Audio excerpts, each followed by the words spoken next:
ရယူခြင်းစိတ်များတဲ့သူဟာဆွန့်လွတ်ရမှာကိုကြောက်တယ်ပိုင်ဆိုင်လိုမှုကတွေ့တာမှုကိုဖြစ်စေတယ်တွေ့တာများတော့ပူလောင်မှုကတိုးလာတယ်ဒါကြောင့်အပူလျှော့ဖို့အယူလျှော့ရမယ်မကျေနပ်မှုအားကြီးရင်ငြိမ်းချမ်းမှုကိုလျော့ပါစေတတ်တယ်စိတ်လိုက်မှန်ပါလွတ်တတ်မှုဟာနှစ်ဦးနှစ်ဖက်မကျေမနပ်ဖြစ်ဖို့တတ်ပါပဲမကျေနပ်တာတွေများလာရင်အသေးသက်တာတွေပါဖြစ်လာတတ်တယ်ဒါကြောင့်အနေမြတ်ဖို့မကျေနပ်ချက်ကိုလျှော့ရမယ်မသိတာတွေများလာရင်သိစရာတွေရှားလာတတ်တယ်အတိနဲလာမှုကအမှန်အမှားကိုဝေဝါးမှုဖြစ်စေတယ်အတိမဲ့လာမှုကအရှိမဲ့မှုကိုတိုးပွားစေတယ်ဒါကြောင့်အရှိမဆိုးဖို့အတိတိုးအောင်ကြိုးစားရမယ်အရင်စစ်တော့အပူဆိုတာသူများကြောင့်ပူတာထက်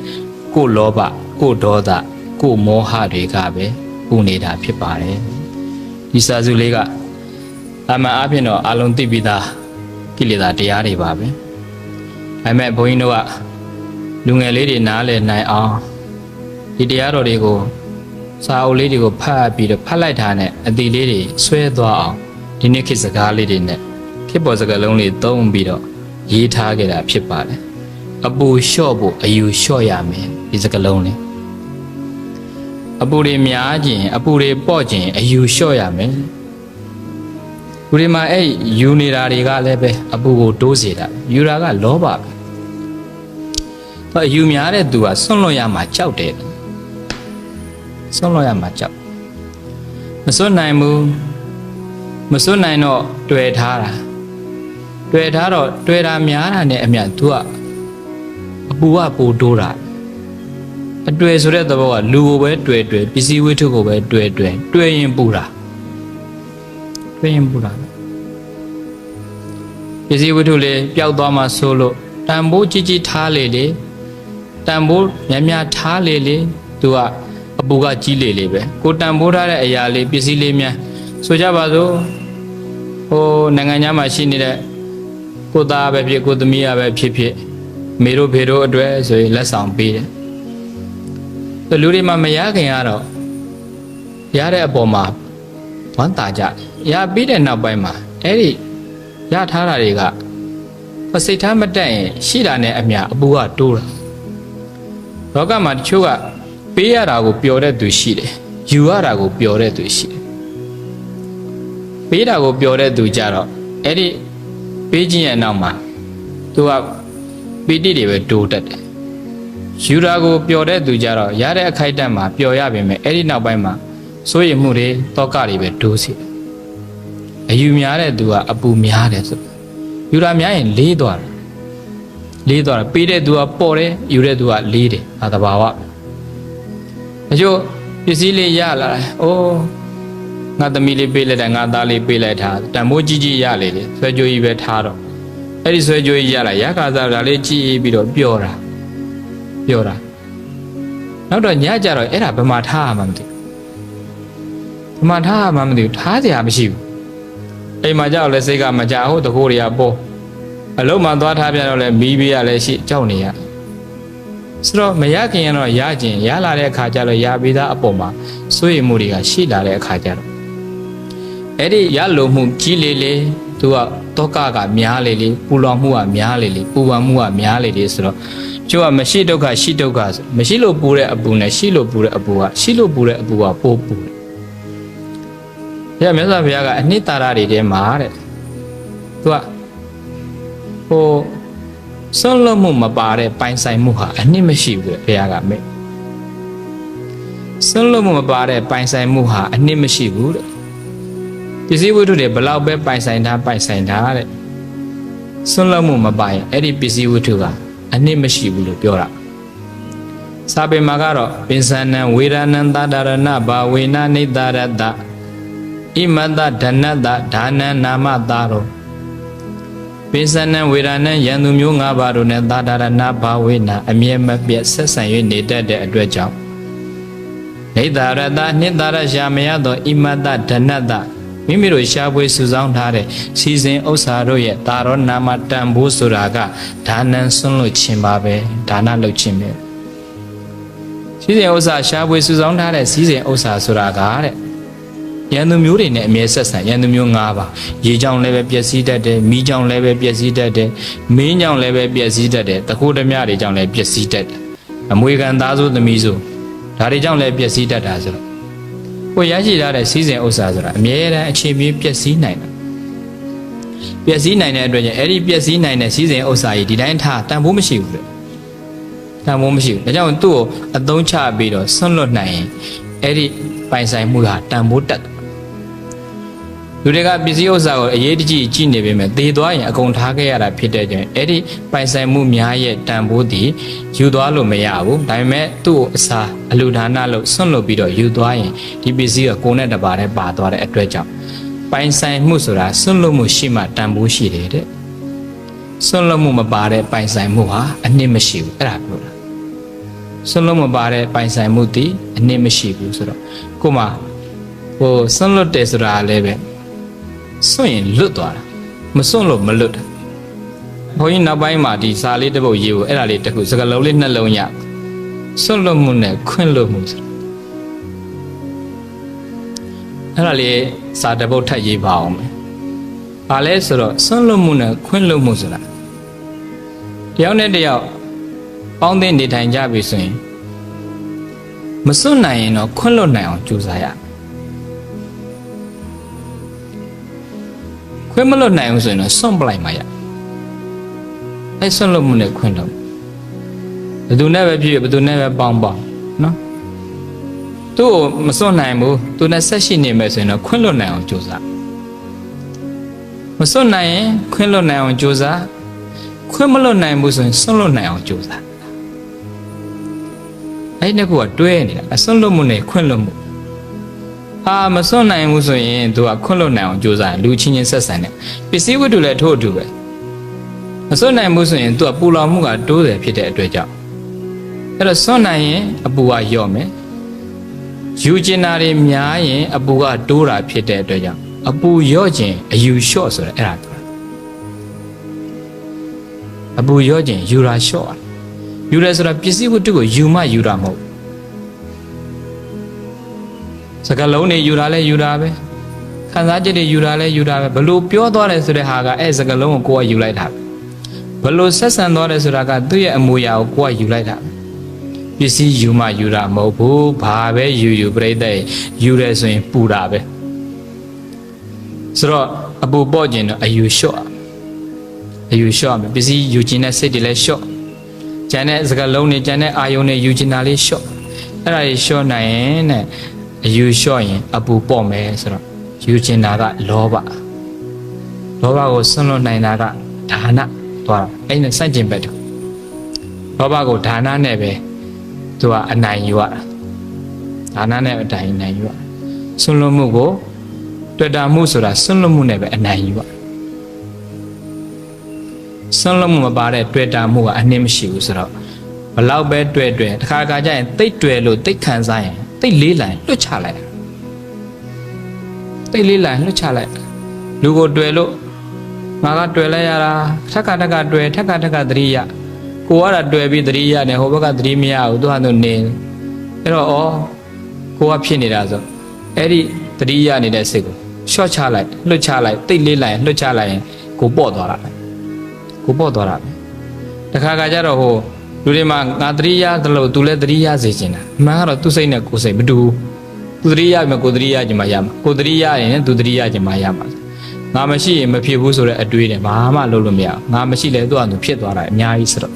အဲ့ဒီလူကိုတွေ့တာပဲဖြစ်ဖြစ်ပစ္စည်းဝတ္ထုကိုပဲတွေ့တာပဲဖြစ်ဖြစ်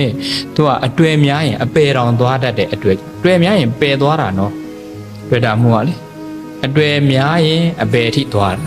အဲ့အတွေ့နဲ့သေးသွားအပယ်လေးပုံတစ်ပုံရောက်သွားဒါပေမဲ့အဲ့ဒီအပူတွေကိုရော့ချင်အယူတွေလျှော့ပါလောဘကိုလျှော့ခိုင်းတယ်လောဘကိုဘာနဲ့လျှော့ဆွန့်လွတ်မှုဒါနနဲ့လျှော့တာပဲဒုတိယအချက်ကမကျေနပ်တဲ့ဟာမကျေနပ်တာများရင်အသေးသက်တာတွေဖြစ်လာတယ်တဲ့အနေမြတ်ခြင်းမကျေနပ်တာကိုလျှော့ အနေမြတ်တယ်ဆိုတာနေထိုင်မှုလေတတ်တောင့်တတ်တာရှိတယ်နေရတာပေါ့ပါနေတယ်ဆိုရင်တဲ့မကျေနပ်ချက်တွေလျှော့ရတယ်အနေမတက်လို့မကျေမနပ်ဖြစ်တာအနေမတက်လို့မကျေမနပ်ဖြစ်တာဆိုအနေမတက်တယ်ဆိုတာကသူကမကျေနပ်တဲ့စိတ်ဆိုတာကမေတ္တာစိတ်တော့မဟုတ်မကျေနပ်တာဒေါသမကျေနပ်တာအလိုမကျတာစိတ်တိုင်းမကျဖြစ်တာအဲ့ဒါဒေါသရဲ့သဘောအဲ့ဒီမကျေနပ်တာတွေများလာရင်တခါကနောက်ပိုင်းအဲ့ဒီမကျေနပ်မှုတွေဆွဆွပြီးတော့အသေးတတ်တဲ့အထိဖြစ်တယ်ဒေါသကလူကိုသေစေတယ်ဆိုတာခုနကပြောခဲ့ပြီးလောဘကလူကိုယူစေတယ်ဒေါသကလူကိုသေစေတယ်ဒေါသအာကျင်သေတယ်ဘုရားလက်ထက်ကဟိုးအရင်တော့ဆိုရင်စာပေတွေမှာလာတာမနောပရောတိကနတ်တွေဆိုတာ तू စိတ်ဆိုးရင်သေသွားတာနတ်သက်ကြွေသွားနတ်တွေဒေါသတအားကျင်သေတာဒေါသကပူတာကိုမကျေနပ်ချက်ကလည်းပူတာအနေမတက်လို့မကျေမနပ်ဖြစ်တာအနေမတက်ဘူးဆိုတာဘယ်လိုကြောင့်အနေမတက်တာလဲဆိုတော့နေရတကဝင်ပါရင်အဲ့အနေမတက်တာနေရတကလိုက်ခံစားရင်အနေမတက်တာသူကလိုက်ပြီးတော့ယူနေတာကိုသူများကိုလည်းလိုက်ကြည့်ပြီးတော့ယူတာပဲကြားရကိုလည်းလိုက်နားထောင်ပြီးတော့ယူတာပဲမြင်ရကိုလည်းလိုက်ကြည့်ပြီးတော့ယူနေတာပဲဟောနှလုံးသားမှာခံစားတာတွေလိုက်ကြည့်ပြီးတော့ခံစားပြီးတော့လည်းယူတာပဲဆိုတော့သူကလိုက်ယူနေတာကကိုကအနေမတက်လို့ဖြစ်တာအနေမတက်လို့ဖြစ်တာတော့ပေးတဲ့သူကပေးမှာပဲပေးတဲ့သူကပေးမှာကိုကမယူမိဖို့အရေးကြီးတာမယူမိဖို့အရေးကြီးတာဘုရားကအဲ့ဒါပြောတာဟိုကြားတာကိုမကြားဖို့မဟုတ်ဘူးကြားတာကိုကြားခွင့်ရှိတယ်ကြားတဲ့အပေါ်မှာကြားတယ်ဆိုတဲ့အခိုက်အတန့်ပဲထားအစွဲမပါဘူးကြားတာအတန်ပဲဟိုတရားတန်လည်းအတန်ကြားတာပဲတခြင်းတန်လည်းအတန်အောင်ပဲကြားတာပဲဆဲတန်လည်းအတန်အောင်ပဲကြားတာပဲအဲ့ဒါကြားတယ်ဆိုတဲ့အစင်းကနေကြော်လွန်ပြီးတော့ဩတရားတန်လေးဩငါကြိုက်တဲ့အဆိုတော်ရဲ့အတန်လေး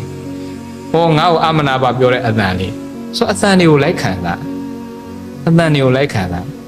ဆိုတော့အဲ့ဒါကိုကအယူမတက်တာပဲအကြားကြောင့်ကိုကအနေမတက်ဖြစ်ပြီးတော့အပူရတယ်ဆိုရင်မကြားအောင်နေ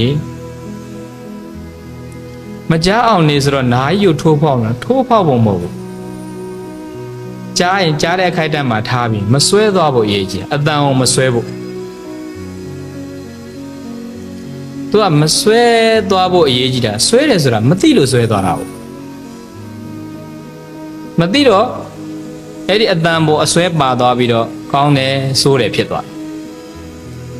ဒါအတန်လို့တာသိသွားရင်တဘာမှဆွဲမပါတော့ထို့အတူပဲအနံ့လည်းအတူပဲအနံ့ကိုလည်းမဆွဲရဘူးနိုင်ရင်နံတဲ့အခိုက်အတန့်ပဲထားအနံ့လို့ပဲသိရင်အဆွဲမပါတော့အဲ့ဒီအနံ့လို့မသိတဲ့အခါကျတော့အိုးမွေးလိုက်တာရေမွေးနံ့လေးအိုးဆိုးလိုက်တဲ့အနံ့မြောင်းပုတ်နံ့ရေမွေးနံ့လည်းအနံ့မြောင်းပုတ်နံ့လည်းအနံ့အနံ့ပဲအဲ့အနံ့နှာခေါင်းကဂါနပတာရဒီအနံ့ကိုခံယူနိုင်တဲ့နှာသီးဝါမှာရှိတဲ့အဲ့ဒီပတာရလေးကခံစားတာဆိုတော့မနန်းအောင်နေမနန်းနဲ့ဆိုတော့နှာခေါင်းထိုးပေါက်မဟုတ်နန်းလာတဲ့အနံ့ကိုအနံ့အစင်မှာထားဆိုတော့ဒိဋ္ဌိဒိဋ္ဌမတ်တန်ဘုရားကအနေတက်တယ်ဆိုတာတဲ့သူအရှိကိုအရှိအတိုင်းလေးအစွဲမပါပဲသိနေတာအနေတက်တာနေရကဝင်ပါတာနေရကဝင်ခံစားတာနေရကလိုက်ပြောတာအနေမတက်လို့ဖြစ်အနေမတက်တော့ဘာဖြစ်လဲမကြေမနက်တွေဖြစ်မကြေမနက်တွေဖြစ်ဆိုတော့လူမာကအနေမတက်တော့မကြေမနက်ဖြစ်မကြေမနက်ဖြစ်ရနေမကြေနက်တာဒေါသဖြစ်တော့ဖြစ်တဲ့သူလည်းပူတယ်ပတ်ဝန်းကျင်လည်းပူတယ်အဟောเสียကောင်းတာဒေါသရဲ့ဆန့်ကျင်ဘက်ကမေတ္တာကိုဒေါသရဲ့ဆန့်ကျင်ဘက်ကမေတ္တာဒေါသကမီးနဲ့တူတယ်မေတ္တာကရေနဲ့တူတယ်အဲ့ဒီနှစ်ခုကတစ်ခုကများရင်တစ်ခုကပါတာတစ်ခုကများရင်တစ်ခုကနည်းသွားတာရေများရင်ရေကနိုင်တယ်မီးများရင်မီးကနိုင်တယ်ဒေါသဆိုတဲ့မီးကများရင်ရေမတိုးတော့ဘူးကြောင့်လို့ကိုယ့်ကိုပြန်ဆင်ခြင်ရမှာကငါခဏခဏစိတ်ဆိုးနေသလားငါခဏခဏမကြေမနက်ဖြစ်နေသလားငါခဏခဏအလိုမကျဖြစ်နေသလားမကြေနပ်တာတို့စိတ်ဆိုးတာတို့ခဏခဏအလိုမကျဖြစ်တာတစ်ခနဲ့ဆို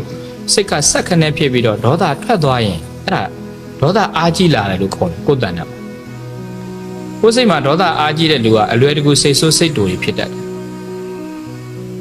ဒေါသအားကြီးရင်ဘာရော့တာမေတ္တာရော့တာမေတ္တာရော့လို့ဒေါသကကြီးလာတာသူကအတူမနေဘူးတစ်ခုကများရင်တစ်ခုကနည်းသွားလို့ဖြစ်အဲ့တော့ဘာဖြစ်လဲအဲ့တော့ကိုယ်တဏ္ဍာမှာဒေါသတွေအားများရင်အဲ့ဒီဒေါသကိုလျှော့ချဖို့ဆိုရင်မေတ္တာကမ္မထံဘုရားကတော့သဆန့်ကျင်ဘက်ကိုပွားရမေတ္တာများများပွားမေတ္တာတွေပို့ပါများလာရင်မေတ္တာတွေကိုယ်တဏ္ဍာကိန်းလာပြီဆိုတာနဲ့အလိုလိုအေးလာတာဒီနှစ်ခုကအတော်ထူးဆန်းတယ်ဒေါသကထွက်ထားတော့သူများကိုထွက်ထားတယ်ပူတော့ကိုကပူဒေါသသူ့ကိုဆိုတာစိတ်ဆိုတာသူ့ကိုဖြစ်တာတော့သူ့ကိုဖြစ်တာအရင်ဆုံးပူတာကိုပူတာကိုပူပြီးတော့ကိုပူတာကြည့်သူများကပါလိုက်ပူပေါ့ဒေါသနှစ်ဖက်ပူ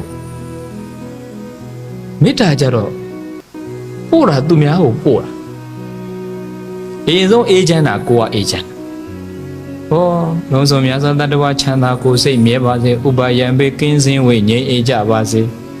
သူတို့ပို့လွတ်လိုက်တာမေတ္တာတွေပို့တာသူတို့ကိုပို့တာပဲ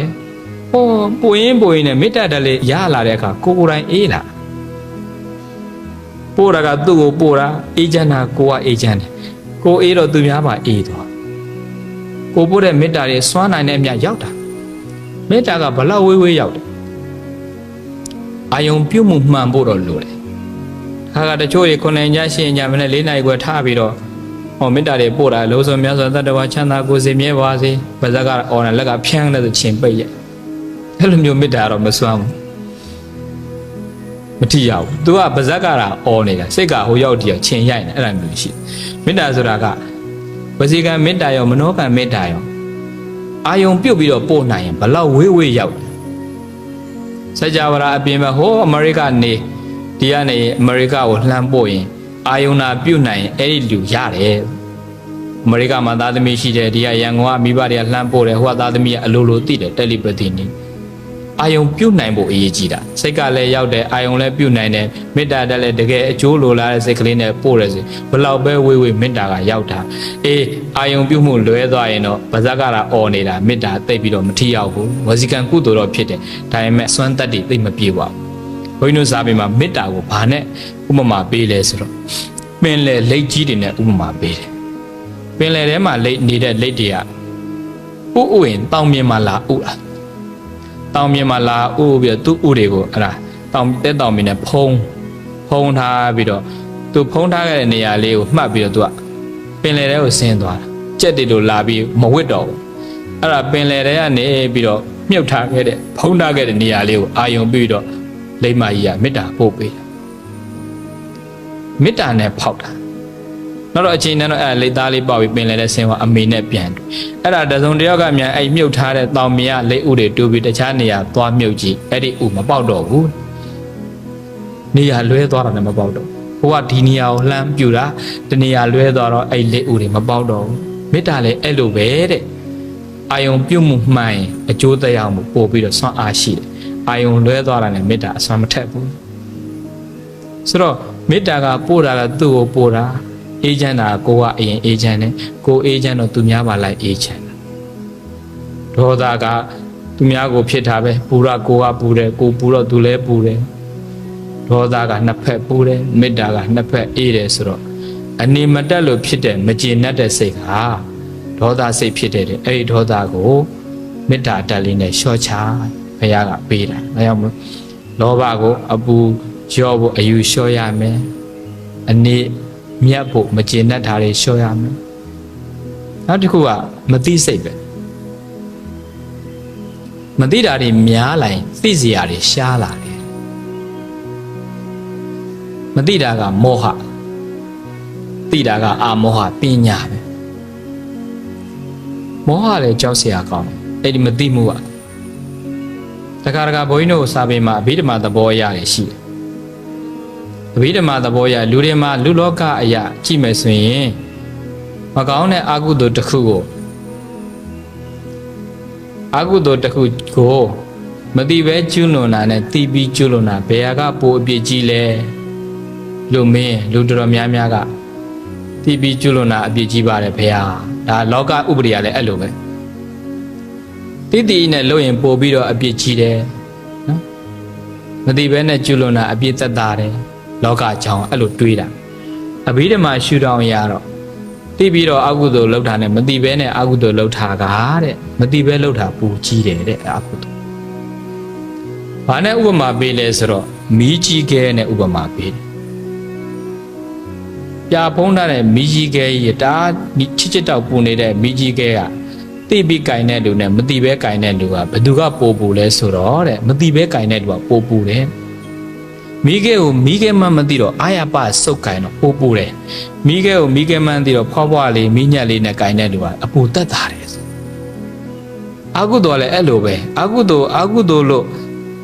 သိပြီးတော့လုပ်တဲ့သူနဲ့အာကုသိုလ်မှမသိပဲလုပ်တဲ့သူကမသိတော့ပိုပြီးစေတနာတွေကအားကောင်းတယ်ချွတ်ကြတော့မဖြစ်မနေအာကုသိုလ်မှန်သိတယ်ဒါပေမဲ့စာဝတ်နေရမလုပ်ချင်မဲ့လုပ်နေရတဲ့လူတွေရှိအဲ့ဒါမျိုးကြတော့သူကစေတနာသိမပါဘူးစာဝတ်နေရအခြေအနေရလောက်တာဆိုသူစိတ်ထဲမှာအာဟုတုမှန်သိတော့စေတနာကမပြင်းပြဘူးစေတနာမကြီးကျယ်တဲ့အခါကျတော့အာဟုတုကကျူးလွန်မှုသိမပါတဲ့အခါအပြစ်နည်းနည်းတက်တာအာဟုတုမှမသိတော့ပျော်ပျော်ပါပါတချင်းလေးတကြောကြောနဲ့စေတနာအပြည့်အဝနဲ့လုပ်တဲ့လူကြတော့သူကပို့ပြီးတော့အကြီးကဲဆိုင်ခဲဖြစ်အကျိုးတွေများမသိတာကိုတကယ်တမ်းကျတော့မသိတကမသိတဲ့မှာအာဟုတုလို့မသိတာအဆိုးဆုံးကုသိုလ်လို့မသိတာအဆိုးဆုံးအဲ့ဒါမောဟလို့ပြောတာမောဟကလေအဲ့ဒီကုသိုလ်နဲ့အကုသိုလ်မသိအောင်ဖုံးလွှမ်းပေးတာဟောခေပညာတွေမသိတာဒါအဆမ်းမှမဟုတ်သစ္စာကိုမသိတာအဆိုးဆုံးအကုသိုလ်မသိတာအဆိုးဆုံးကုသိုလ်မသိတာအဆိုးဆုံးဆိုတော့အဲ့ဒီမသိတာတွေများလာသိစရာတွေရှားလာတဲ့အတွက်မောဟကတတ္တဝါတွေကိုတန်တရားအထိတောင်ရှည်စေတဲ့အတွက်ကြောင့်အဲ့ဒီမောဟတွေညော့နေဖို့ဆိုသူ့ရဲ့စန့်ကျင်မဲ့ပညာအားကောင်းအောင်မောဟကမသိတာမောဟရဲ့စန့်ကျင်ဘက်ကပညာတွေအားကောင်းလို့ဆိုရင်မသိမှုရဲ့အနောက်မှာအသိရှိမှုကပါလာတဲ့တတိတရားရှိရတယ်တတိတရားကမောဟကိုဖယ်ပေးတာအကုသိုလ်တွေထဲမှာအဲ့ဒီဘယ်အကုသိုလ်ကအဲ့လောဘဒေါသမောဟဆိုရယ်ဒီအကုသိုလ်ကိလေသာ၃မျိုးထဲမှာဘယ်အကုသိုလ်ကပိုအကြီးဆုံးလဲလို့ပြောရင်အဲ့မောဟအကုသိုလ်သူကလောဘလုပ်လဲပဲလောဘဖြစ်လဲမောဟကပါနေတာမသိလို့ဖြစ်သွားတာဒေါသဖြစ်လဲပဲမောဟကပါနေတာအဲ့မောဟနေရာတိုင်းပါလာဆိုအဲ့ဒီမသိမှုကြီးတည်တတ္တဝါတွေအတွက်အတော်ကိုပဲတန်တရားအထိတန်တရားတစ်လျှောက်လုံးဒုက္ခပေးတဲ့အတွက်ကြောင့်မြတ်စွာဘုရားကတော့အဲ့ဒီမသိတာကိုသိအောင်လုပ်ပညာပါရမယ်တတိပါရမယ်ကြောင့်ဘုရားရှင်ကိုရောမြတ်ကြီးအရင်ဆုံးလေဘုရားဖြစ်တော်မူပြီးကျွရင်တဲ့ဥဒန်းစကားလေးအဲ့ဒါပဲအနေကဇာတိတန်တာရံတန်တာဝိတံအာနိဗ္ဗိတံဂါဂရကဝေတန်တောဒုက္ခဇာတိပုဏ္ဏပုဏ္ဏဆိုရင်အဲ့ဒီစကားလေးဟိုးအနာမတ္တကတန်တရာအစပြီးတော့လေရှာနေလိုက်တာတဲ့မသိမှုအဝိဇ္ဇာကြောင့်တဏှာယောက်ျားလက်သမားကိုမတွေ့ခဲ့ဘူးဟုတ်တော့သိတဲ့အခါကျတော့ဒီခန္ဓာအိမ်ကိုဖွဲ့တတ်တာတဏှာကဖွဲ့နေတာဆိုတော့သိသွားပြီတန်တရားလျှောက်လို့မသိဘဲနဲ့လိုက်ရှာနေခဲ့တာဘုရားဖြစ်တော့ဒါတွေသိသွားပြီအလက်သေးကတဏှာပဲဆိုပြီးတော့ဘုရားကအခုတော့ဒါနောက်ဆုံးဘုရားငါမှာဘာမှအတွေ့အမှုမရှိတော့ဘူးဆိုရင်ဥဒန်းကျွရင်နဲ့အနေကဇာတိဆိုတဲ့စကားလုံးကသိသွားတာလို့ဘုရားပြောလိုက်တာပဲတခြားလုံးမသိဘဲနဲ့နေခဲ့တာရဲ့အခုသိသွားပြီဆိုတော့ပညာဆိုတာအဲ့ဒီသစ္စာကိုသိတဲ့ဉာဏ်ပညာရမှာအမှန်သစ္စာကိုသိတာအမှန်ပညာကိုရတာဟိုလောကပညာရဲ့ဆိုတာမကြက်ရင်မလေးလာရင်သူကမေ့သွားယဟန္တာများရသွားတဲ့ပညာရဲ့ကြတော့ဘယ်တော့မှမမေ့တော့ဘယ်တော့မှမမေ့တော့အဲ့လိုမမေ့တဲ့ပညာကသစ္စာတရားကိုထိုးထွင်းသည့်နိဗ္ဗာန်ကိုမျက်မှောက်ပြုတာဖြစ်တဲ့အတွက်ကြောင့်သူကလောဘဒေါသမောဟဆိုတဲ့ဒီတရားမှာလောဘကတွေ့တယ်ဒေါသကမကျေနပ်မှုကိုဖြစ်စေတယ်မောဟကမသိမှုကိုဖြစ်စေတယ်ဆိုရင်အဲ့ဒီ၃မျိုးကိုသူကဘဝတတ္တဝါတွေမှာဒီ၃မျိုးကလှည့်ပြီးဒုက္ခပေးတာပဲဒီ၃မျိုးကိုအထိုက်အလျောက်ယောနေအောင်လုပ်ရင်လုပ်နိုင်ရင်သူကနေရအခိုက်အတန့်မှာတက်တာယူရင်ပူတယ်ဆိုတော့အပူပေါ့ခြင်းအယူလျှော့ရအနေမတက်ရင်မကျေနပ်တာတွေဖြစ်တဲ့အတွက်ကြောင့်မကျေနပ်တာကိုလျှော့ချခြင်းအနေတက်အောင်နေတတ်အောင်နေဆိုတော့အဟုတုမဖြစ်အောင်နေခိုင်းတာအပြစ်မဖြစ်အောင်နေခိုင်းတာကြားစရာကြောင့်အပြစ်ဖြစ်တယ်မကြားအောင်နေနားထိုးပါဖို့မဟုတ်ဘူးကြားရင်ကြားတဲ့ခိုက်တန့်ထားအတန်လို့ပဲသဘောထားမဆွဲနဲ့ဒါပဲ အဲ့ဒီအခိုက်အတန့်ကိုသိတိုင်းမဆွဲတော့ဒါအနေတက်တယ်ဆိုအဲ့ဒါပြောတာအာဟုသောမဖြစ်အောင်သူများကြောင့်လည်းအာဟုသောမဖြစ်ဘူးကိုယ်ကြောင့်လည်းအာဟုသောမဖြစ်ဘူးမြတ်စွာဘုရားကကုသိုလ်နဲ့အာဟုသောမှာကုသိုလ်ရရေးတဲ့အာဟုသောမဖြစ်ရေးကပိုအရေးကြီးတယ်ကုသိုလ်မရရင်ကောင်းကျိုးမခံစားရတာပဲရှိတယ်အာဟုသောရတော့အာဟုသောကပြန်ပြီးဆက်သိကြောက်စရာကောင်းတာကုသိုလ်နဲ့အာဟုသောပါလေကုသိုလ်နဲ့အာဟုသောကကွာခြားချက်ကအများကြီးတာဝန်ယူမှုနဲ့တာဝန်ခံမှုကလည်းကွာခြားတယ်ဘုန်းကြီးနဲ့တခါတခါဥပမာပေးတယ်ကုသိုလ်နဲ့အာဟုသောဘာနဲ့တူလဲဆိုတော့ကုသိုလ်လုပ်တဲ့သူဟာအုပ်စီတဲ့သူနဲ့တူတယ်အုပ်စီတဲ့အခါကျတော့အောက်က foundation နဲ့ချပြီးတော့အုပ်စီရတာဆိုတော့အုပ်ရိုးမြင့်လာတာနဲ့အများအုပ်စီတဲ့သူကမြင့်တက်သွားအပေါ်ထိညှန်းစင်ပြီးတော့တက်ပြီးစီရတာကုသိုလ်လုပ်တဲ့လူကလည်းနည်းနည်းလေးလှုပ်တာပဲဒါပေမဲ့လှုပ်ရင်လည်းအဲ့ဒီကုသိုလ်တွေများအဆိုင်ကဲဖြစ်လာတော့ဘဝအဆင့်မြင့်သွားတယ်အကုသိုလ်ကြတော့တွင်းတူးတဲ့သူနဲ့တူအကုသိုလ်လုပ်တဲ့လူကတူးကစားတော့မြေပြင်ကနေစတူးရတာတွင်းတူးနဲ့တွင်းကနက်သွားလူပါအောက်ကိုဆင်းပြီးတော့တူးရအကုသိုလ်လည်းနည်းနည်းလေးဆိုရင်လှုပ်တာလှုပ်ရင်လည်းအဲ့အကုသိုလ်အများလာတော့အောက်ထိရောက်တယ်ကုသိုလ်နဲ့အကုသိုလ်ကကွာခြားမှုတွေရှိတော့တာဝန်ခံမှုတာဝန်ယူမှုလည်းရှိတယ်ကုသိုလ်ကိုကိုယ်ကလုပ်ရင်ကုသိုလ်ကကိုယ့်ကိုတာဝန်ယူပေးတယ်ကိုမစွမတောင်းလဲသူကအကျိုးပေးမှာပဲအကုသိုလ်ကြတော့အကုသိုလ်ကိုလူကိုကလုပ်ရင်အကုသိုလ်ကိုကတာဝန်ယူရသူကကိုယ်တာဝန်မယူကိုကတာဝန်ယူရမှာကိုအကုသိုလ်ပဲအဲ့ဒါလေးပဲအဲ့ဒါကလည်းခုနကလိုအနေတက်ချင်းအနေမတက်ချင်းပုံမှာမူတည်ပြီးတော့ကုသိုလ်ရခြင်းမရခြင်းကကွာခြားတဲ့အတွက်ကြောင့်မကျေနပ်တာအနေမတက်တဲ့အတွက်ကြောင့်ကျေနပ်တဲ့စိတ်ကလေးဖြစ်အောင်အနေတက်အောင်ကြိုးစားရမှာဒေါသကိုအဲ့ဒီအနေတက်တဲ့စိတ်ကလေးနဲ့ဒေါသကိုလျှော့ချမေတ္တာများပွားဖို့လို့မသိတာတွေများလာရင်သိစရာတွေရှားလာတဲ့တယ်ဆိုသိအောင်လုပ်ရမှာပဲသိအောင်လုပ်ဖို့ဆိုတာတတိလေးကတ်ထားရင်သိနေတာတတိမရှိလို့တတ္တဝါတွေမသိတာဖြစ်တဲ့တတိလေးကတ်တာတတိလေးကတ်ဖို့ဆိုရင် तू ကဘုရုဇဉ်နဲ့သဘာဝတတိကတော့ဒီတိုင်းတော့ရမှာမို့ तू practice လုပ်ရမယ်နေ့စဉ်လေ့ကျင့်ပေးလို့ရှင်စိတ်ထွက်တော့မယ်ဆိုရင်ထွက်သွားမဲ့စိတ်ကလေးကိုတတိလေးကပ်ပြီးတိလိုက်ရင်အဲ့ဒါတဖြည်းဖြည်းစိတ်ကကိုယ်စိတ်ဖြစ်လာလူတွေမှာကြံတဲ့အာယုန်တွေဖုံးလွှမ်းသွားပြီးတော့စိတ်တွေကလွင့်ပြီးတော့ပြန်ဆွဲလို့မရတာဘူးအဲ့ဒါစိတ်ကိုပြန်ဆွဲနိုင်မှုဆိုရင်သမထအာယုန်တစ်ခုကိုပွားရတယ်ဝိပဿနာကတော့အထူးပြောစရာမလိုစိတ်ကိုပြုစုပြောထောင်ပေးတဲ့စိတ်ကိုထိန်းချုပ်ပေးတဲ့တရားဝိပဿနာတရားသမထဆိုတာအာယုန်တစ်ခုကိုစူးစိုက်ပြီးတော့ထက်ခါပွားများတဲ့အကျင့်ဟာသမထကျင့်စဉ် concentration meditation ပေါ့ repeated exercise ခေါ်တာအာယုန်တစ်ခုတည်းကိုထက်ခါပွားများအားထုတ်တဲ့ကျင့်စဉ်ဟာဧကဂတစိတ်ဓာတ်သမထကျင့်စဉ်လို့ခေါ်ပြီးတော့စိတ်မှာပဲဖြစ်ဖြစ်ရုပ်မှာပဲဖြစ်ဖြစ်ဖြစ်သမျှပေါ်သမျှအရာတွေကိုဖြစ်ဆဲဖြစ်ခိုက်ပေါ်ဆဲပေါ်ခိုက်မှာလိုက်ပြီးတော့သိတာကဝိပဿနာကျင့်စဉ်ပေါ်ရမှတ်တာဝိပဿနာအာယုန်တစ်ခုတည်းကိုထက်ခါပွားများအားထုတ်တာသမထကျင့်စဉ်နဲ့ဝိပဿနာကျင့်စဉ်ကွာတယ်ဆိုတော့ကအဲ့ဒီသမထတနည်းအားဖြင့်ဝိပဿနာကျင့်စဉ်နဲ့ကိုယ့်ရဲ့အတိတရားတွေကိုတိုးအောင်ကြိုးစားရတတိလေးကိုကတ်ထားနိုင်လို့ရှိရင်ကိုယ်စိတ်မှာမသိတာတွေတဖြည်းဖြည်းရှင်းသွားရင်မသိတာတွေနည်းသွားရင်အတိတရားများသွားတယ်မသိတရားကရှားသွားတာဖြစ်တဲ့အတွက်ကြောင့်အဲ့ဒီသိအောင်သာကြိုးစားသိရင်မောဟမဝင်ဘူးမောဟမဝင်အကုသိုလ်အဖြစ်နေတာဆိုတော့ဘဝမှာနေရတဲ့အခိုက်အတန့်လေးတွေမှာဒီလောဘဒေါသမောဟကိုလျှော့ချနိုင်လို့ရှိရင်ဘလို့ပဲနေဘယ်နေရာမှာပဲနေဘယ်သူနဲ့ပဲနေရတာအဆင်ပြေတယ်နော်လောဘကိုလျှော့ဖို့ဆိုရင်အပူတက်တာကိုအယူလျှော့ပါအနေမြတ်ဖို့မကျေနပ်တာတွေလျှော့ပါနော်မသိတာတွေမများဖို့အတွက်သိစရာတွေများအောင်လုပ်ပါ